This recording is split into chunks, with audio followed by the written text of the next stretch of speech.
आप देख रहे हैं आगाज फर्स्ट न्यूज और मैं हूं आपके साथ करुणा तिवारी। आपके लिए हर रोज हम राजनीति, अर्थशास्त्र और भारत के इतिहास के कुछ महत्वपूर्ण और बेहद ही दिलचस्प मुद्दे लेकर आते हैं और उसे विस्तार से बताने की पूरी प्रयास करते हैं।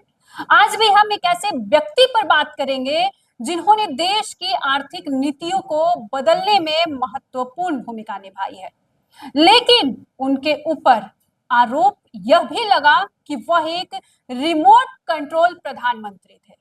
जी हां, हम बात कर रहे हैं डॉक्टर मनमोहन सिंह की। क्या उनकी सरकार सोनिया गांधी के रिमोट से चल रही थी? ये सवाल उठता है।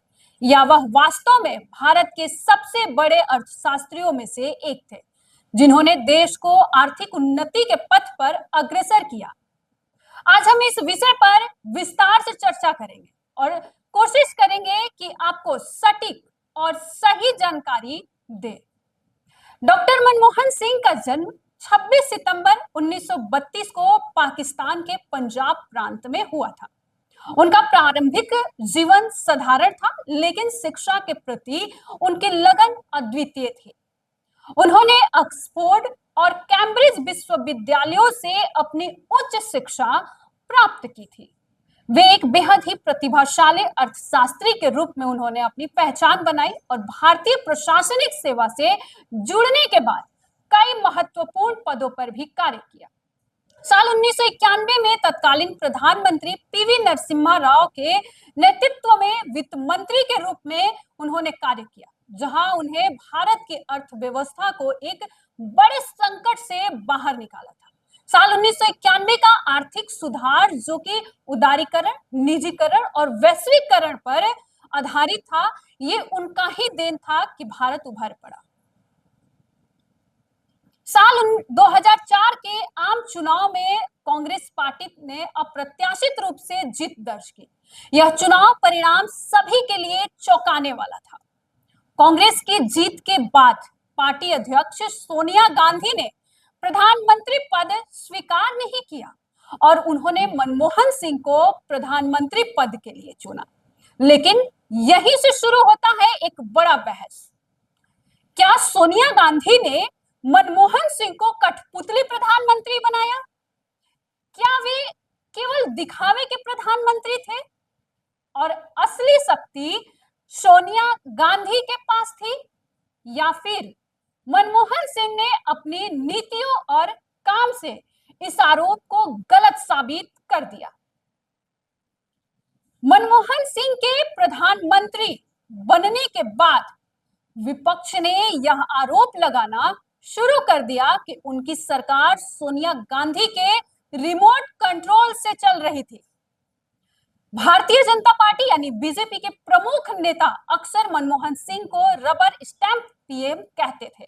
यह दावा करते हुए कहते थे कि किसी भी महत्वपूर्ण निर्णय में शामिल नहीं थे और असली सत्ता कांग्रेस अध्यक्ष सोनिया गांधी के पास थी।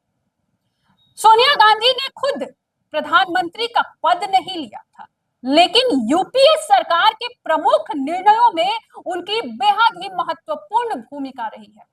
लेकिन हमेशा सवाल ये उठा है, खासकर 2004 से 2014 तक, जब सोनिया गांधी कांग्रेस की सबसे बड़ी नेता थी और नेशनल एडवाइजर काउंसिलिंग यानी एनएससी की अध्यक्ष थी, जहां से कई सामाजिक और आर्थिक नीतियों को दिशा मिली। प्रधानमंत्री जो थे मनमोहन सिंह एक शांत और गंभीर स्वभाव के व्यक्ति माने जाते थे। वे बहुत कम बोलते थे और शायद इसी कारण उन्हें साइलेंट पीएम भी कहा गया।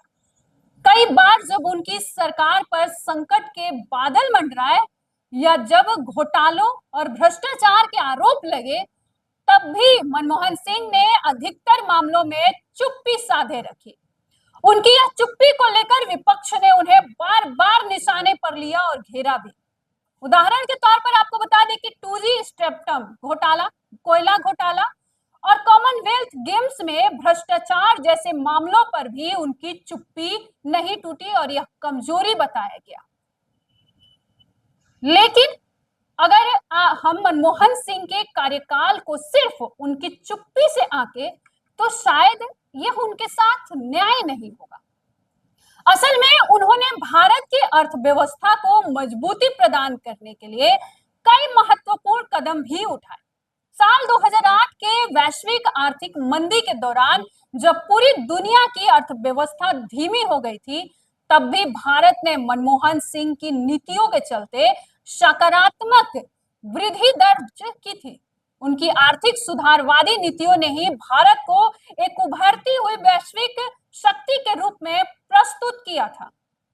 ग्रामीण रोजगार गारंटी योजना यानी मनरेगा, राष्ट्रीय ग्रामीण स्वास्थ्य मिशन और शिक्षा के अधिकार जैसे बड़े सामाजिक कार्यक्रम उनकी सरकार की उपलब्धियों में शामिल थे। अगर हम बात करें मनमोहन सिंह की विदेश नीति के बारे में, तो भारत पाकिस्तान असैन्य परमाणु समझौता उनके कार्यकाल की सबसे बड़ी उपलब्धियों में से एक माना जाता है।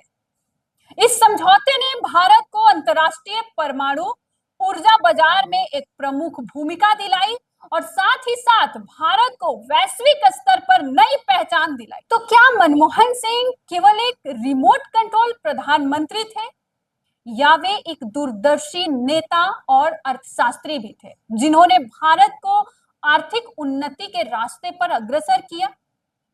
उनके कार्यकाल के दौरान भ्रष्टाचार के बड़े बड़े घोटाले सामने आए और उनकी चुप्पी ने आलोचकों को उन्हें कमजोर नेता कहने का मौका दे दिया।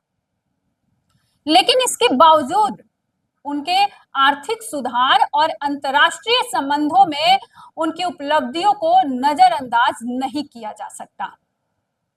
मनमोहन सिंह के कार्यकाल को आप किस नजर से देखते हैं? क्या वे वाकई में सोनिया गांधी के रिमोट कंट्रोल प्रधानमंत्री थे जिन्हें वो चलाती थी, या उन्होंने अपने आर्थिक ज्ञान और नेतृत्व क्षमता से देश को आगे बढ़ाया? आप भी हमें अपनी राय कमेंट बॉक्स में साझा करें और ऐसे ही और दिलचस्प और बेहद ही संवेदनशील मुद्दों को लेकर फिर से आपके पास उपस्थित होंगे। धन्यवाद।